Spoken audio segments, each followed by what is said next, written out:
ગીતાબેન, આ બા હદ કરે છો. એમને જરાક સમજાવો ને કે સવારથી સાંજ સુધી રોકાવાના છે આ કુમાર, તો એટલી વાર તો શાંતિ રાખે.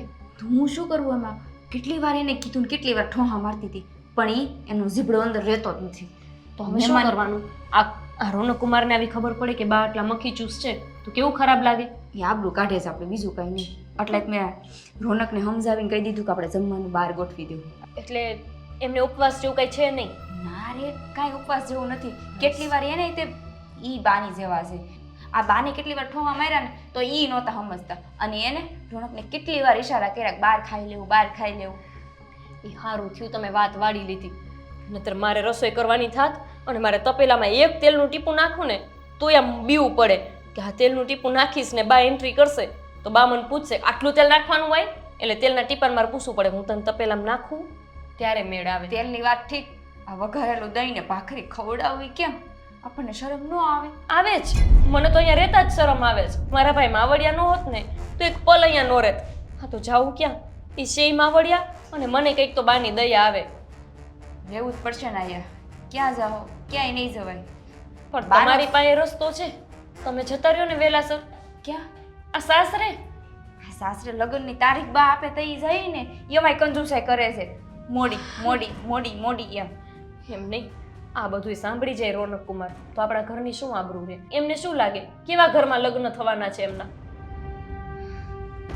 તો શું કરીએ? શરબત બનાવવાનું છે, યાદ છે ને? એ શરબત તો બનાવીશ, પણ એમાં ખાંડ કેવી રીતે નાખીશ? ખાંડ છે નહીં. એટલે એક કામ કરો, તમે શાંતુબા પાસે જાઓ, એક વાટકો લઈને ખાંડ લઈ આવો. હમણાં હાડી હંધાવા ગઈ હતી, પાછી ખાંડ લેવા જાઉં. પણ હવે વારા ઘડી આજુબાજુમાં નકરું માઇન માઇન કરવા જવું પડે છે. કેવી શરમ લાગે. અને પાછું હોલમાંથી એની સામેથી ખાંડનો વાટકો લઈને આવે, કેવી ભૂંડી લાગે. હું તો પાછલા રસ્તેથી આવી જાજો ને હાટે. પણ જાવું તો પડશે ને, અને શરબત બનાવવું પડશે. નહીં બનાવી તો કેવું લાગશે? શરબત કોઈ કુમારને પીવડાવે? આમ કુમાર આવ્યા હોય ને તો હાહુમાંથી ઉપડા ન ઉપડે, પણ આ છે કે આપણને શરબતમાં વાત પતાવવાનું કે છે. આ ખાંડ તો હું લઈ આવું. લીંબુય કોકને ઘર માંગવા જવું પડશે ને. લીંબુય નથી. આ જો એક મીઠું છે. તો એક કામ કરો, હંસાબેન પાસે જાઓ, ત્યાંથી લીંબુ લઈ આવો, અને શાંતુબેન પાસે જઈને ખાંડ લઈ આવો. મીઠું છે. મીઠું પાણી તો આપણી ઘર છે જ ને.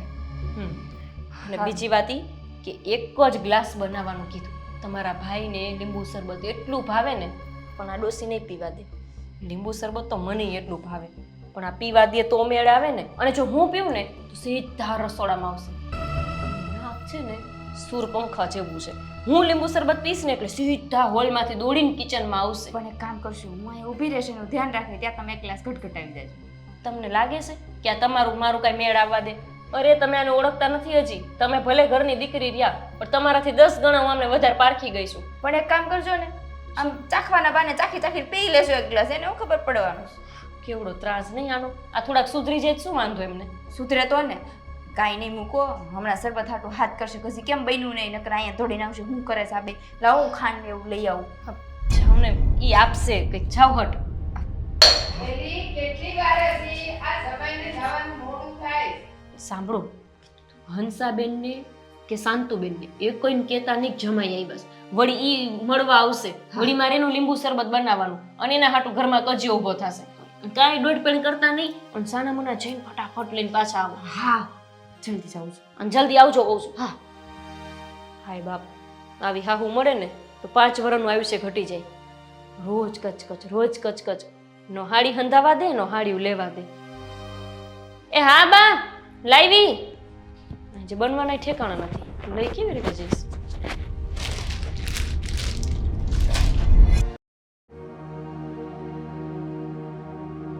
ઘરનો પંખોય બહાર રિપેર કરવા નથી દેતા. કુમાર, એ કુમાર, હા અહીંયા આવો. એ હા, બોલો ને ભાઈ. કુમાર, તે એકલા કેમ બેઠા હતા? બસ એમ જ બેઠો હતો. હવે બધા પોતપોતાના કામમાં હતા. તમે ઉપર ફ્રેશ થવા ગયા હતા તો ત્યાં બેઠો હતો. હા, બરાબર છે.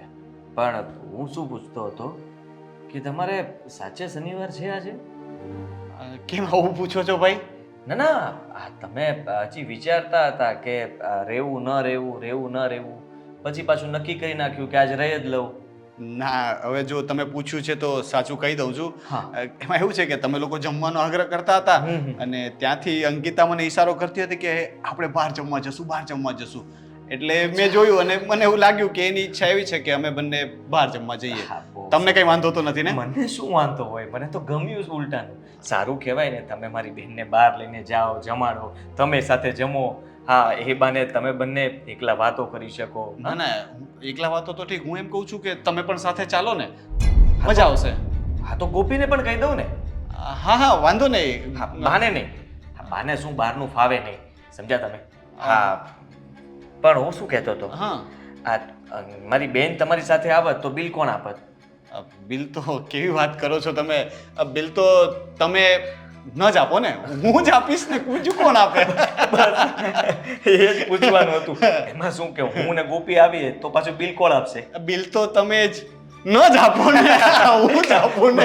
તો વાંધો ને, તો શું કે હું ને ગોપી તરત જ આમ જુઓ તમારી પાછળ તમે કયો એ હોટલમાં આવી જશું. ના, મેં ઇન્વાઇટ કર્યા હોય તો બિલ તો મારે જ આપવું પડે ને. હા, તમે મને લઈ જશો ત્યારે હું બિલ નહીં આપું. ત્યારે હું આપીશ ને. ત્યારે હું પર્સ લઈને જ નહીં આવું ને ઓર્ડર દિલથી કરીશ બસ. હા હા, હું ગમે ત્યાંથી ઉછીના પાછના મેળ કરીને, એટલે મારો કહેવાનો મતલબ કે હું ગમે ત્યાંથી તમે કયો છો એ હોટલમાં હું જમાડીશ. તમે કયો એ હોટલમાં. પણ આજે પાર્ટી મારા તરફથી. હા, તમે કીધું છે એટલે મારે આવવું જ પડે ને. હું ના જ પાડવાનો હતો પણ તમારો આગ્રહ જેટલો હતો કે મારે કેમ ના પાડવી. બાકી કયો, ઘરે બધા મજામાં ને એકદમ? હા મજામાં, પણ ભાઈ હવે મળ્યા છે તો એક વાત કરવી હતી. હા, બોલો તો મને લાગે છે કે અત્યારે હવે કરી જ લઉં, પછી વાત ના થાય તો. હવે એમાં વાત એવી છે કે પપ્પા પૂછતા હતા કે લગ્નની તારીખ ક્યારે લેવાની છે. લગ્નની તારીખ ને? હા, અને જુઓ સાથે સાથે એ પણ કહી દઉં કે આપણે લગ્ન છે ને ધામધૂમથી કરવાના છે, કારણ કે અમારા પરિવારમાં બધાની ઈચ્છા છે કે લગ્ન તો ધામધૂમથી જ થવા જોઈએ અને ખર્ચાની કોઈ ચિંતા નથી કરવાની. હા, પણ ધામધૂમથી તો કરશું. શેની વાતો ચાલે છે? લગ્નની તારીખ લેવાની. ના, એટલે હજી તો પૂછતા હતા કે હા હવે આવી ગયા છે તો વાત કરી જ લઈએ ને. મમ્મી એમ મારા પપ્પા મને કહેતા હતા કે જાય છે તો રૂબરૂમાં થોડી વાત કરી લેજે કે હવે લગ્નની તારીખ લઈ લઈએ. અને જુઓ પહેલેથી કહી દઉં છું સામેથી પણ કે લગ્ન તો છે ને ધામધૂમથી જ કરવાના છે, કારણ કે મારા પરિવારમાં હું પહેલો છોકરો છું જેના લગ્ન થઈ રહ્યા છે, એટલે મારી પેઢીમાં. અને એમ પણ પપ્પાનો એકનો એક છું તો આ તો થઈ જશે. અરે, શું કામ જમાઈ ચિંતા રાજા, કરો છો? સાંભળો તો ખરા, સાંભળો. તમારા ઘરમાં પહેલો પ્રસંગ છે, મારા ઘરમાં મારી દીકરીનો આ પહેલો જ પ્રસંગ કહેવાય ને. ભલે ને આનો થઈ ગયો પણ એ દીકરો છે, મારી દીકરીનો પહેલો જ પ્રસંગ કહેવાય ને. તો હું એમ કહું છું કે આ હાર તોરા પહેરાવાના હોય એમાં આટલું બધું તામઝામ કરવાની જરૂર શું છે? મારી વાત સાંભળો, એ મજાના સાદાઈથી લગ્ન કરી નાખીએ. અને હું તો શું કહું છું, આ મેં છે ને એક મારા જ્યારે વાત કરી જ છે, એ આવશે. અને હા, એને છે ને મને કીધું છે તમને જે યોગ્ય લાગે ને એ મને ચાંદલો દઈ દેજો, દક્ષિણા દઈ દેજો. તો એને બોલાવી લઈએ અને અહીંયા જ ઘરમાં 5 માણસ તમારા ને 5 અમે કરી નાખીએ.